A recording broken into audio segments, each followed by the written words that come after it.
Je voudrais revenir sur la question des domiciles des planètes, des maîtrises. J'avais à une époque proposé de permuter la Lune et le Soleil, c'est-à-dire de mettre la Lune en bélier en exaltation et le Soleil en taureau. Mais en réalité, ce qui s'est passé, c'est pas ça du tout.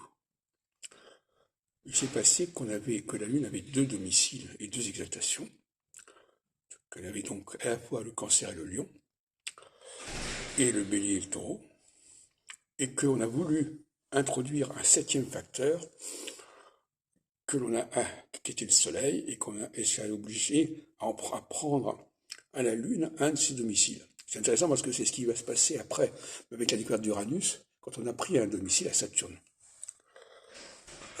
Mais c'était des siècles plus tard.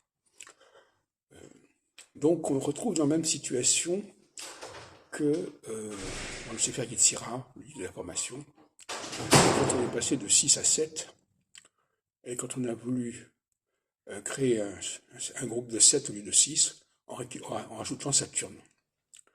Mais ça a forcé à prendre au groupe de 4 éléments, un élément, ce qui fait qu'on a un groupe qui est de 3 au lieu de 4 lettres. Donc le même phénomène s'est produit pour la Lune, pour le Soleil et pour Saturne.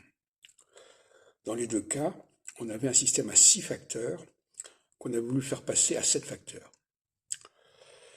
Dans le cas des lettres hébraïques du groupe des 7 lettres doubles, on est passé des 6 lettres doubles à 7 lettres doubles pour pouvoir récupérer Saturne. Et on a été obligé d'enlever au groupe des lettres mères une des lettres de façon à ce qu'on reste toujours avec 22 lettres au total. Dans l'autre groupe, c'est-à-dire le groupe des domiciles, là le problème se posait différemment. On avait un ensemble de 6 planètes, Lune, Mercure, Vénus, Mars, Jupiter et Saturne. Lune et Saturne faisant un couple, comme vous savez, 27 jours, 27 ans. Et on a cassé ça en voulant rajouter le Soleil pour faire 7.